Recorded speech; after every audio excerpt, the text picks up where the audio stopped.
Welcome to the Hoole.co, the podcast that unpacks marketing, branding, and digital trends for the real estate industry. In this episode, we're diving into the world of AI-powered content creation. It's everywhere right now, from written content and SEO to AI-generated images and project management tools. But is AI revolutionizing content marketing, or is it just another tool in the digital toolbox? Today, I'm with Danielle and Frank. We all work at Hoole and we've been using AI for content and visuals for the past couple of years. In fact, it's baked into our creative processes. Today, we will share the pros and cons of AI as it stands today and what this means for your real estate marketing. Danielle, I'm going to start with you. How do you find AI? Does it help you with idea generation? That's primarily what I'm using it for, Mel, to help spark ideas and suggest topics, make your brainstorming easier. What I find, though, when I'm actually using it, it lacks originality. So it's repurposing existing content rather than creating any truly unique ideas. I find it makes the content become a bit generic and repetitive. The creativity is capped by its input, and that being the prompts. So it's only generating content based on what you've trained it on. So if you want something that's interesting, groundbreaking, innovative, it still needs the human touch. I'm still needing to edit it quite a bit and add in the personality, my thoughts or our business's thoughts to make it more interesting. Agreed. It definitely helps with writer's block. There's nothing worse than sitting there staring at a blank page. And once it's trained and we have put in the prompts correctly so that it works as we would like it to work, it does speed up the content creation. But it can lack that feeling of being produced by a human. It lacks emotional depth. It definitely can struggle to tell a story and the nuances and brand personality when we're working on our own content. You can only get it so far. As Danielle producing content, it still needs me, Melanie, to come lauding in and go through and make changes, add my personality and the style that I use when I write and I want to explain concepts. And I think, Mel, that's, the constant feedback when I've sent articles to you for review and editing is that, you're always saying, oh, it sounds too much like a textbook. Where's the Melanie? Yeah.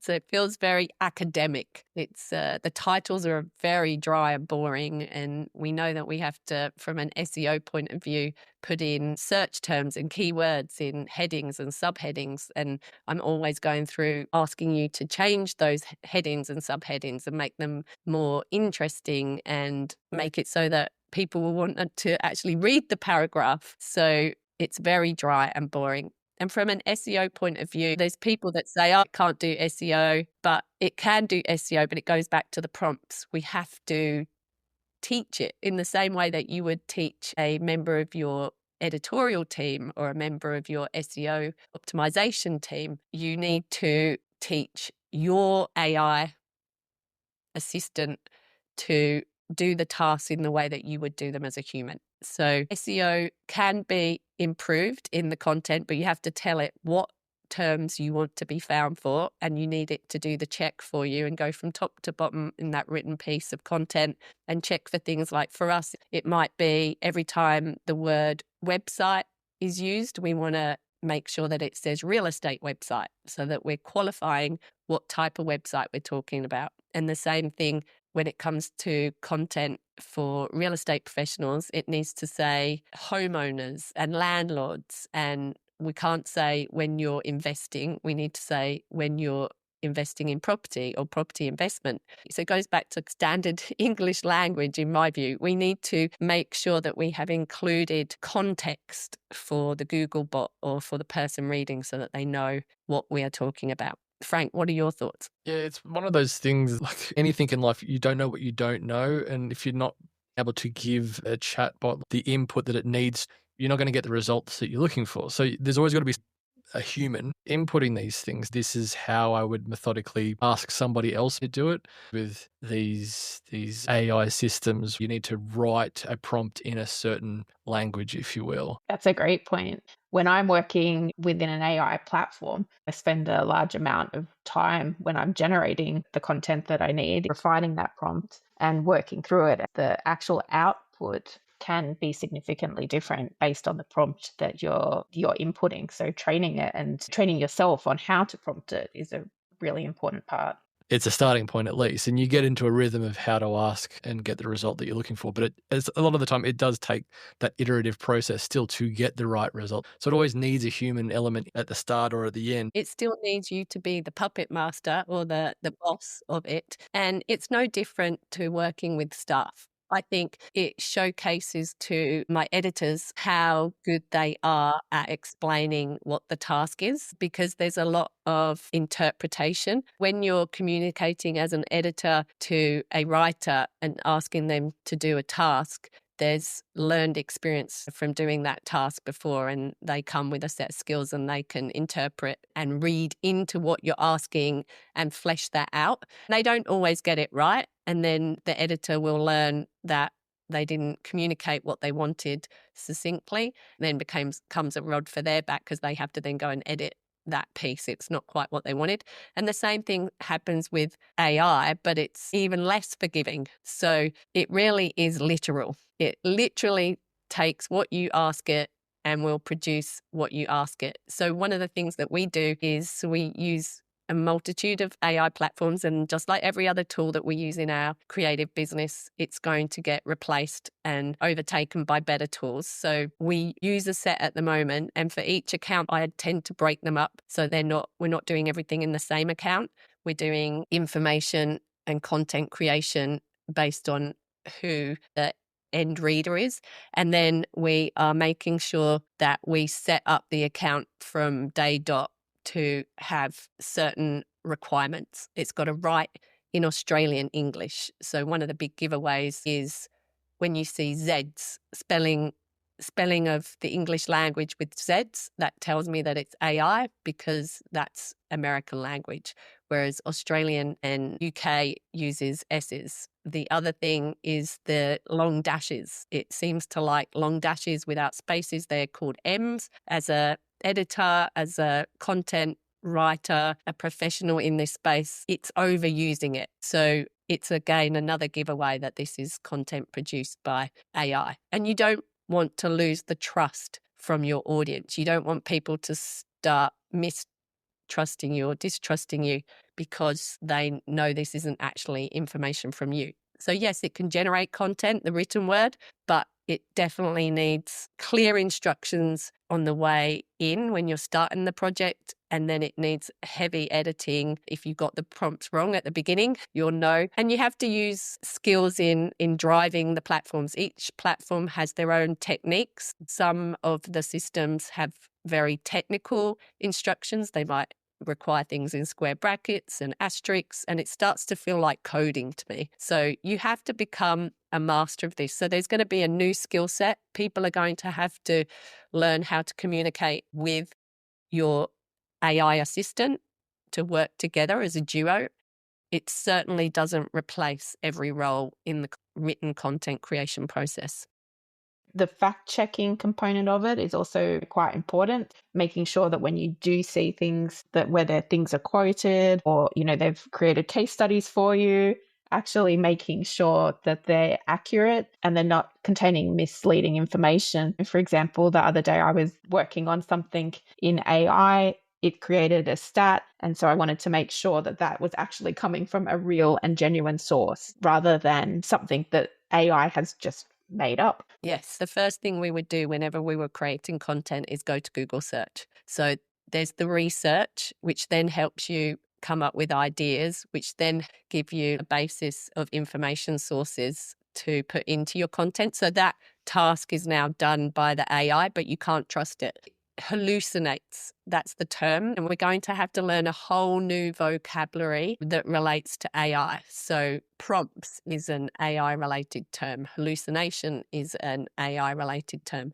And hallucination means that it's just made it up. It's having a hallucination, and we as the subject matter experts should be able to pick those things up and go and correct it. So again, requires you to become a very good editor, a very good master of your AI assistant. So let's move on and talk about the visuals. This is your area of expertise, Frank, because you are our brand expert, you are a visual expert, and you set the brand direction.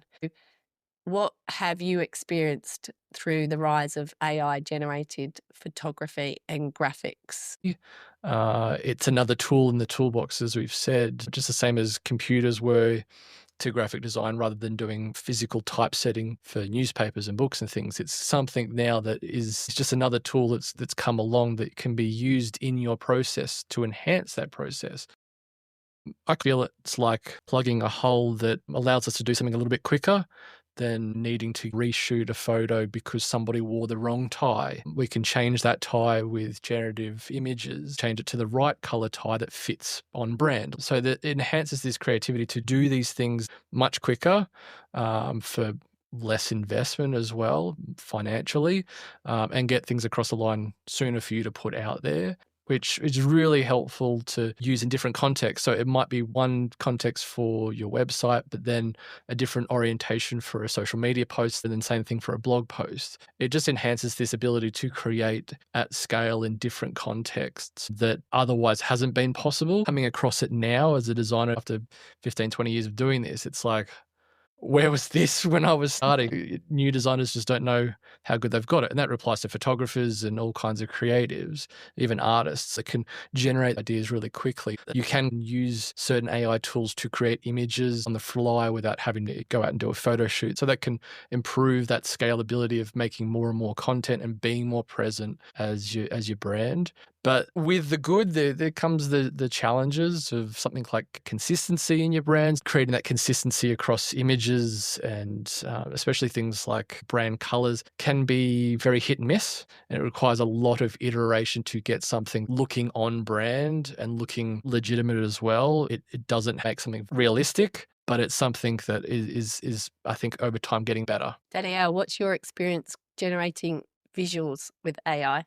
What are the cons? It definitely goes back to the prompts again, Mel, and prompting it in the right way, being very clear with your messaging. I've had some interesting outputs trying to generate images, and I mostly use it instead of spending hours and hours looking for the right stock image, asking it to create one for me. But it does come with some very funny and entertaining outputs. A few weeks ago, I was trying to create an image of a real estate agent dipping their toe into water to represent marketing, and the outputs it was giving me were quite entertaining and funny. I had agents, people dressed as professionals in pools. I had fingers as toes. I had multiple legs, and it was all unusable. And I probably spent 10 or 15 minutes of my time, but I just couldn't get AI to make it work. And you would think that would be quite an easy visual, right? So you want someone in a suit dipping maybe their barefoot, their toe into the water. I've seen the visuals because you shared them. Why it was adding multiple arms, multiple hands, multiple legs. I don't even know why I would have done that. So that's a perfect example of it hallucinating and just taking your initial request and getting a bit carried away. What about you, Frank? Any case studies of where you've been trying to do something and got frustrated with AI? I think the big case in point is you can use it for branding and go, can you make me a logo? It just doesn't do it. And even if it did do something that you think is okay, it might not be something that's trademarkable as well, because it's not checking that. So it still needs that human element. It does a pretty average job of text and type, and you would still need to manually design the extra bit to make it on brand. But the one I alluded to earlier was if you were to make an image of a person, it doesn't do people 100% amazing yet. You get these weird features, telltale signs that it's AI generated. If it is four fingers or a weird shaped ear or something weird with their eyes, it's always that telltale sign. And that might, bring down that level of trust, for your agency, depending on their views on AI, because it's a bit hit and miss. And I feel like what they show us on TV shows or documentaries, so I've watched a few Netflix programs that show the potential of AI, and we're talking directly to the scientists, and there's some very clever people that have been working on this for 20 years, and many of them come out of Australia as well, and they show a photographer taking an image and then they get AI from scratch to generate that same image. It was a The example I saw was a flock of birds flying over water. So the photographer had to stand in a lake and then try and get the birds to fly over. So it was very close in what had been produced. But the version that we get as the layperson, as the general public, does not seem to be that smart. So I feel like we haven't got the best version, and it really is hit and miss. A lot of the time, the images, even if you ask it to produce something that looks like a photo, it looks like an illustration. It keeps going back to something that looks like it's been painted rather than it's a photographic result. The main thing that I find it helps with is the low-level stuff, as you mentioned, Frank, which is years ago you used to have to send off an image to a company that would deep etch your photos, which means cut around the person and crop out the background. And now it's much easier because AI, you just say remove background and then it will remove the background. So that's done in a matter of seconds instead of 24 hours or 48 hours where you had to send it off to somebody that sat there with special technology and pens and pencils that they could use to crop around an image on a computer. And I love the fact that you alluded back to when we were creating artwork and creative manually. So actually using physical elements and layering them, which is where Adobe is like the digital version of that physical process. So yeah, it's not there yet. It's probably slightly better at the written word and still has a long way to go for the visual output. And so if you're happy with your brand being illustrative and obviously AI generated, then that's fine. But I think, again, it goes back to people trusting you and feeling that you put effort into your brand marketing. It's not quite there for real estate as well. That's one other thing I've found. In some other industries, it works a lot better. But for real estate, it still needs that human face to connect with your vendors. So when you're creating content, I think it'd be a much better way to communicate with your faces and doing photography. But for the more menial images of office stationery or something like that, content here and there, it'd be fine. But for the rest, I still think you need that human element integrated within your marketing. I agree. That's a good point. A photo shoot, we can take 60 great photos that are all usable in an hour, and we can go to like 2 or 3 locations and we get real people. So the actual people that work at the agency, and then we get people that act as potential clients, and they are realistic. They're much easier to use and they help show prospects what they do on a day-to-day basis. So taking a real photo from a photo shoot and then doing minor edits using AI is really good at this moment in time. But getting the AI tools to generate something, even if you upload the images that you want it to create another version of, it's not going to produce what you have in your mind's eye. It's just not there yet. Or if it is there yet, they haven't given it to us. When do we get the super advanced version from the scientists that are working on this? All right, let's move on and look at the process of content marketing. Danielle, what are some of the challenges that it doesn't solve for us that we would love it to solve, but it just doesn't? I think at the end of the day, Mel, it doesn't solve your motivation. You still have to be putting aside time every week to not only, generate the ideas, create the content, edit it, post it.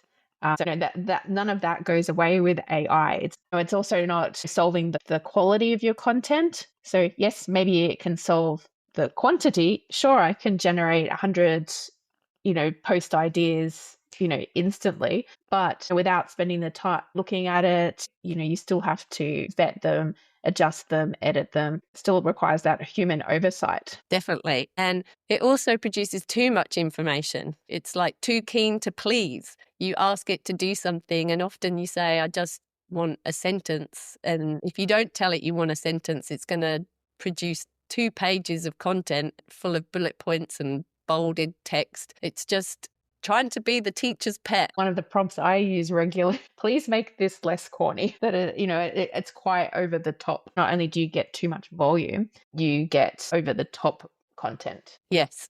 And we have to remember that it's using information that is already in the public domain. So if you want to look and sound like everybody else, then just rely on AI to generate your content, whether it's written or visual, from scratch. If you want to enhance your own skills in content creation and use it as a tool, then it becomes a subordinate, and you still have to communicate with it, and you still have to direct it and be really clear in your prompts to get better results. So it doesn't replace people at the moment. And from a process point of view, it does help with automations. We've had automations around for quite some time, but now there is an AI element. So chatbots are using an element of AI. The scheduling tools like Buffer, Hootsuite is using an element of AI. So they've added that as another layer within their systems automation processes. And you and I, Danielle, are finding, and the other team members at Hoole that do the paid advertising,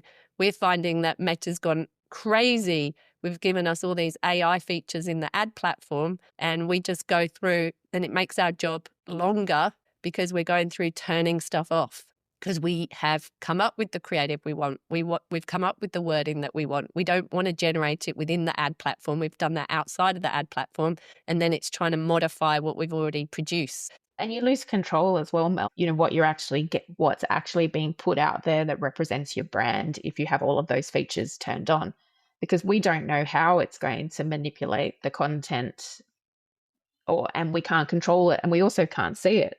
So, you actually just don't know what's out there. And so you definitely don't want that for your brand. That's why we invest the time in going through and turning everything off. Yeah, the simple one is like music. It says it's going to add music, but it doesn't tell you what the music is. And it could be music that is the wrong type of music and offensive. So again, it goes back to that trust, and there's a relationship between us as the master and then the AI features as the slave or the assistant. And we need to work together, not just let it run haywire and do its own thing without any direction or control from us. I think it's just always coming to the table knowing that you're still going to have to do a bit of work here. If you become reliant upon something, you're probably going to be shooting yourself in the foot somewhere down the track. It's never going to be a set and forget thing, at least at the moment it's not. It might in the future, who knows? But at the moment, the pro of it is it speeds up certain processes, especially if you know how to use these tools effectively. But in the same sense, if you want to be on brand, you want to create an emotional connection in whatever level that is with your customer, it still requires that human finesse. And so if you see these tools saying, oh, you can do all this and this, it's like, yeah, great. That kind of gets you excited.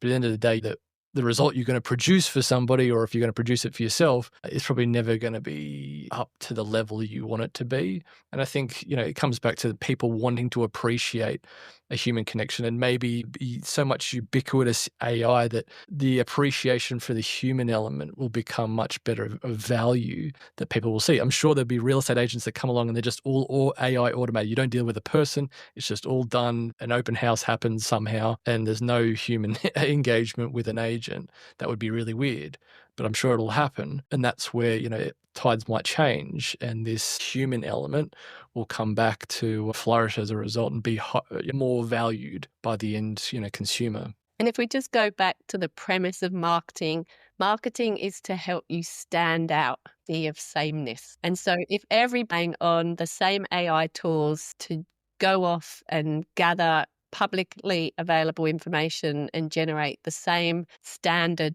sounding content or standard looking visuals, then all you are doing is blending in. So marketing is about being creative, being unique, standing out, and giving value to your prospect, enough value that they then feel compelled to get in contact with you. And that's when the baton then hands over to the salesperson. The salesperson follows up with anybody that has been clicking through and showing an interest in your content. And then they follow up. It's no longer a cold call, it's a warm call. And then when they speak to that person, they then have the task of convincing them and converting them, but they're already warmed up. And if you're just doing AI generated content to just fill a gap, or as Danielle, you always say, as tick box marketing, where you're just doing it because you feel you should do it, but you don't really understand why you're doing it, then it's almost a waste of time and money. If you're going to do something, do it well. At the end of the day, people are going to get smarter and smarter at picking it out as well and identifying and saying, "Oh, that was written by AI." And that's going to limit your relationship with them. Agreed. So if we look at the generations, who is going to benefit, Frank, from this as we move forward and the AI industry as a whole evolves? Our kids, for sure, very easily understanding these things. They pick up an iPad so quickly. Just imagine what it'll be when they pick up AI. And just, that compound effect of technology impacting everything around them, everything from their shopping list to, buying a house. It's going to be critiqued by AI to help them generate ideas, but also critical thinking might happen in conjunction with AI. And so it's going to feel like a second nature thing to do. Whereas for the rest of us that have been live at a time where this hasn't been around, it's always adjusting to it and it's catching up to it, and it's going to be ever evolving. So it's going to be harder and harder to get your head around it. So I think, they'll definitely benefit from it the most. It's just a case of, again, with any kind of technology or feature or benefit, how much time and effort you invest into these things to get the right result that you're looking for from it. If it's a tool that is being used for something that you can't do yourself alone, that's where you would use it realistically rather than just 100% without you doing anything. Danielle, how do you think AI is going to play out for us in the future? It's probably similar to us and Google. If I think about when, I went to school, we were researching through textbooks and looking up, finding our sources through going to the library, finding an encyclopedia. Then, Google came on board, came online, and, everything became digitized, and, we started looking for this online. It became simpler. It opened up us, to a whole different realm of information that just wasn't available to us before. And so I think this will play out the same for our kids. It'll be the Google, like Google was to us. And so, it's going to make things faster, researching, coming up with ideas and giving new opportunities.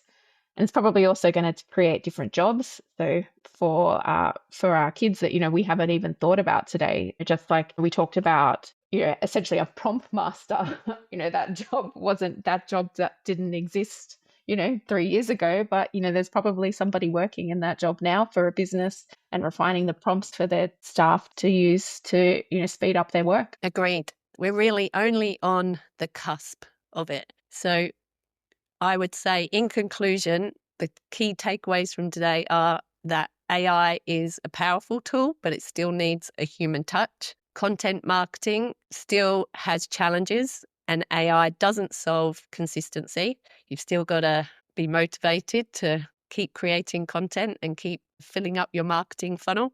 The next generation are going to be the masters of AI. We're just going to be the dinosaurs, unfortunately. So we'll be seeing our kids in the future really mastering this and using it through their lifetime, their working careers. So right now, AI doesn't replace people. Instead, you need to master it so that you can work smarter, not harder. So it definitely gets rid of some of the low-lying tasks, admin tasks, or things that we had to do that took a lot of time and effort. Manual time and effort. So it has sped up some of those activities, and AI is going to change the game, and it's going to still need human creativity overlaying it to really work together as a duo. So it needs a human element with an artificial element, and together we can work more effectively. So if you've been listening all the way to the end, thank you very much. We would welcome any emails or comments that tell us how you've been using AI in your content marketing. We look forward to hearing from you. Until next time.